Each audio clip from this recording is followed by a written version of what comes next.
Cirebon. Ternyata salah satu warisan yang beliau berikan kepada kita semua sebagai generasi penerusnya itu adalah titipannya. Kenapa enggak pesannya ingsun titip sholat? Kenapa kok titipnya tajuknya bukan sholat? Ternyata tajuk itu dulu menjadi pusat gerakan. Sebelum ada madrasah, sebelum ada sekolah, sebelum ada perguruan tinggi, maka tempat di mana orang mendapatkan pengayaan ilmu itu tempatnya tajuk. Menandakan Kanjeng Sunan itu, yuk kita jihad menuntaskan kebodohan. Kenapa bodoh? Kalau bodoh nanti merusak. Kalau bodoh nanti bersifat jahiliyah. Maka doa Nabiullah Ibrahim, doanya apa? Alaihissalam.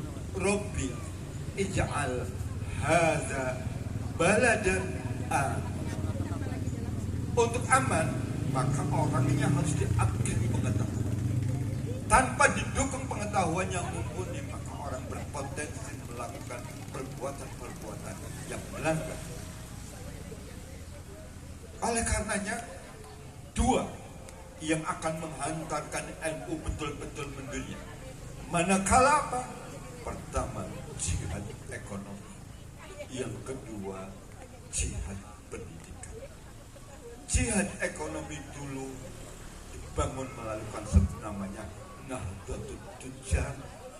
Jihad pendidikan dulu dibangun dengan nama Taswirul Afkar. Maka orang kalau dua kakinya, pendidikannya mumpuni, ekonominya mumpuni, maka dia bisa dihantarkan kemana saja. Kalau salah satunya saja, ilmunya punya, hartanya miskin,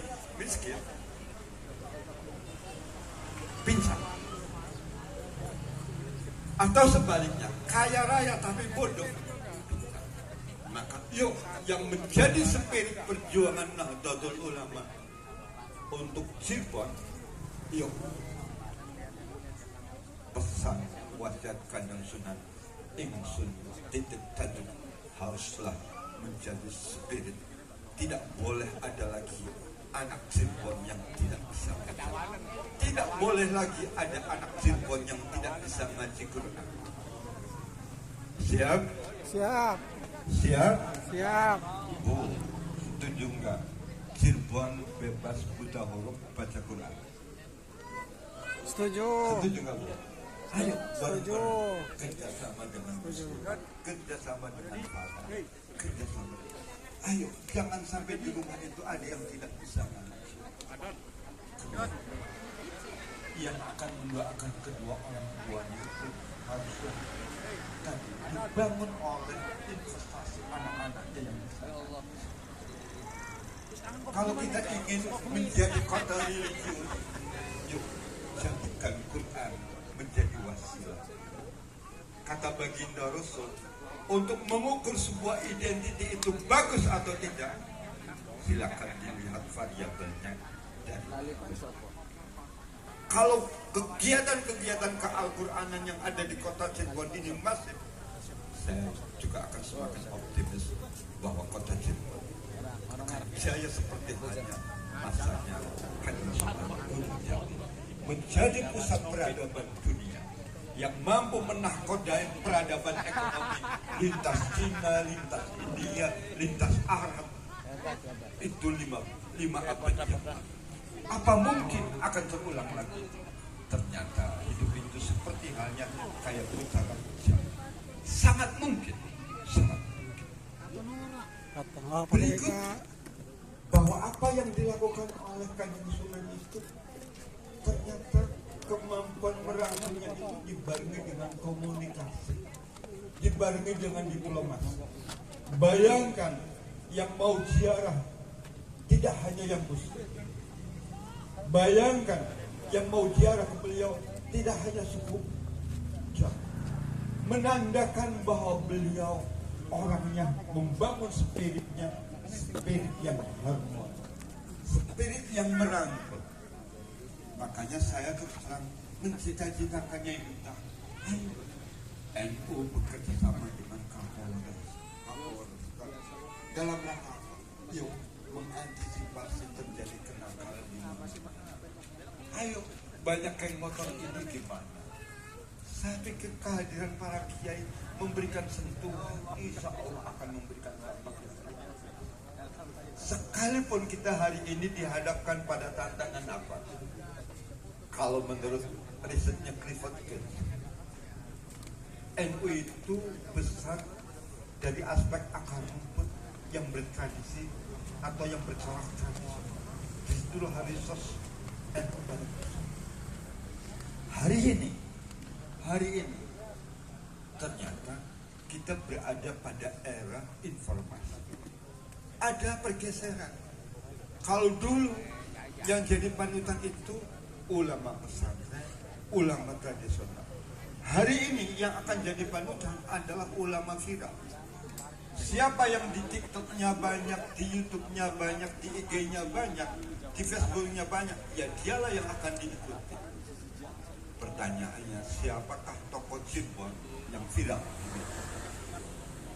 Siapakah tokoh NU yang viral? Kalau nggak ada, mulai sekarang ini Gen Z boleh jadi sudah tidak lagi akan menjadikan kiai-kiai NU sebagai pegangan. Nah, disitulah kalau kita tidak mencoba membuka mata, kita mulai akan ditinggal. Maka kita ada tradisi yang cukup kuat, al-muhafazatu alal qadimis sholih wal akhlu bil jadidil, merawat tradisi terus mengambil hal baru yang lain. Saya pikir ini kurang greget kalau saya. Kalau saya boleh menggubah, sekarang itu menjadi begini, al-muhafazatu alal qadimis sholih wal mutaqaddamu alal jadidil aslah. NU itu menjadi perawat tradisi sekaligus terdepan dalam inovasi. Kalau kita tidak terdepan dalam inovasi, kita akan ditinggal. Yuk, kita belajar tentang ilmu nyalip. Kalau balapan motor, katakanlah motor GP, ya. Kita mungkin pernah tahu Rossi, pernah tahu Pedrosa. Oh, sampun ya tadi. Ayo, durung tak? cermati. Kapankah para pembalap itu nyalip? Ketika lagi treknya lurus atau ketika lagi treknya nikung? Kok pada tahu ya dulu ya? Ternyata pengaman motor GP. Atau jangan-jangan tadi kalau pakai motor, sennya belok kiri, sennya kiri, beloknya belok kanan ya.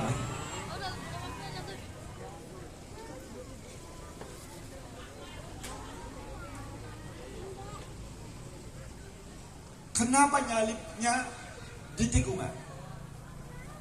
Padahal tingkat kesulitannya antara jalan lurus dengan jalan menikung, tingkat kesulitannya ada di mana?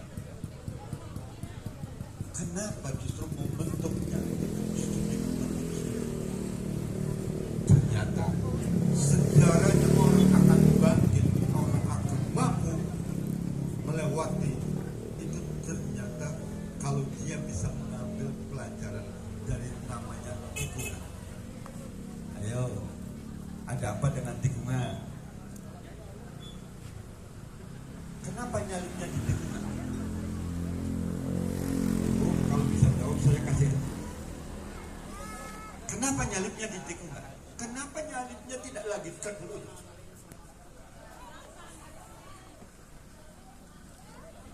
Nah, ternyata nanti Wakapolres yang akan jawab. Di tikungan itu ada dua rahasia.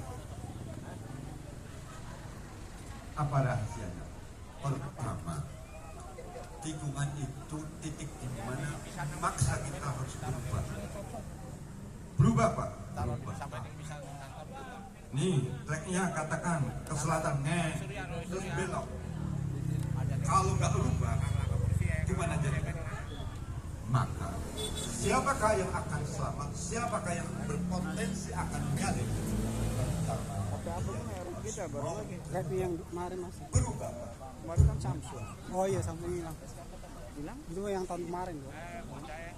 Dulu Langsung para kan? kiai itu ceramahnya begini.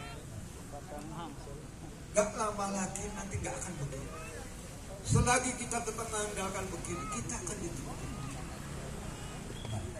Sekarang sudah era digital informasi. Kalau dulu cara kita dakwanya bilisan, hari ini dakwanya bil algoritma.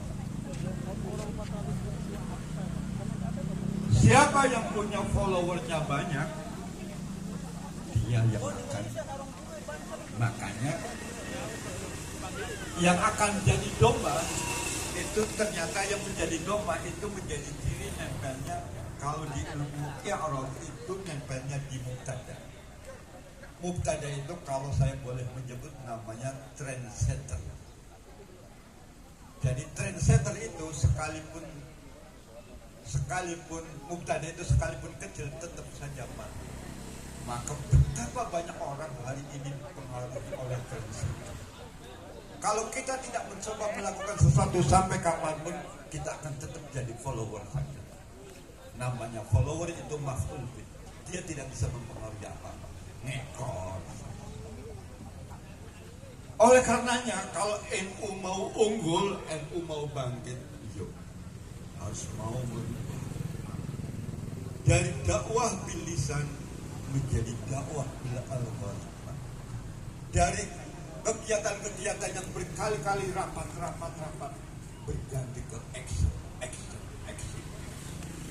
Udah rapatnya Zoom saja, murah meriah, tanpa harus konsumsi.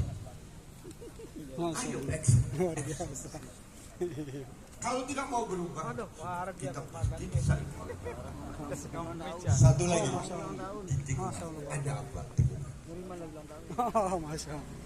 Yang jauh dikit di kereta itu. Ternyata itu mengajarkan kita untuk berubah kebiasaan. Nih, naik motor tegal. Ketika belok ke kiri, ya beloknya ke kiri nih. Kira-kira tubuhnya ngikutin ke kiri, tubuhnya tetap begini atau ke kanan? Maka siapakah yang akan bisa nyalip? Dia yang mau merubah habit. Dia yang mau merubah diri. Dia yang mau merubah kebiasaan. Maka perubahan itu sejatinya harus ibda'nya dari diri. Ibda' bin nafsi, bukan dari siapa. NU Cirebon itu kalau melihat sejarahnya, sejarah apa yang dicontohkan oleh Kanjeng Sunan Gunung Jati, bahwa Cirebon itu selalu jadi poros, jadi sentrum. Cirebon itu jadi gerbang, dan sampai saat ini Cirebon jadi gerbang. Ayo, gagasan, ide, inovasi yang ditawarkan dari kota Cirebon haruslah menginspirasi NU, minimal di Jawa Barat, syukur-syukur NU di nasional. Amin, ya Masya Allah. Apa mungkin? Sangat mungkin. Andai kata yang bertiga saja, andai kata Bu Wakil sama Bu Waka Polresta mau berangkulan dengan Ketua PC, yakin banyak sekali lompatan-lompatan gagasan yang akan bisa dilakukan. Kalau kita ingin melihat hari ini yang cukup fenomenal, ternyata dilakukannya nggak oleh banyak orang. Kalau kita menggunakan Facebook, siapa yang mendirikan Facebook? Kalau kita menggunakan WA, siapa yang mendirikan WA? Enggak banyak. Handphone Apple itu didirikan dalam hitungan orang 3. Makanya saya yakin bertiga ini kalau saling berkolaborasi, saling bersinergi, sudah akan mampu melahirkan hal-hal besar. Tidak hanya di Cirebon, tetapi juga di Jawa Barat, bahkan di nasional. Dan sejarahnya Kanjeng Sunan itu mengajarkan harmoni. Makanya kenapa adanya tujuh? Menandakan ayat, melangkah selalu bareng-bareng. Kalau sendiri-sendiri enggak akan kemana. Dan kita diajarkan, kita sebagai orang Cirebon harus mencerna seperti itu. Untuk menjadi besar ternyata harus berkorban. Untuk menjadi besar haruslah saling menang. Karena dengan berkolaborasi, ya Allah, fauqal jabal. Allah akan memberikan kekuatan ke yang mau berkolaborasi. Yang tidak bekerja sama enggak berkata. Ayo ciptakan sebuah sejarah kolaborasi antara pemerintah kota, antara Kapolresta, antara NU. Lakukan semua. Impact-nya akan sangat luar biasa. Banyak hal boleh jadi bercita-cita seperti yang digambarkan oleh Nabi Allah Ibrahim. Rabbi ij'al hadza baladan amina warzuq ahlahu minas samarat. Kenapa sih Kang saya ngotot untuk ekonomi? Ternyata perjalanan spiritual sejati, pelajaran pertama yang harus dilewati apa? Kalau kita melihat cerita kisah Nabiullah Khadir atau Nabiullah Hid dengan Nabi Musa, pelajaran pertama yang diujikan kepada Nabi Musa oleh Nabiullah Khadir itu pelajaran tentang menjaga eksistensi ekonomi masyarakat kecil. Kenapa perahunya dibocor?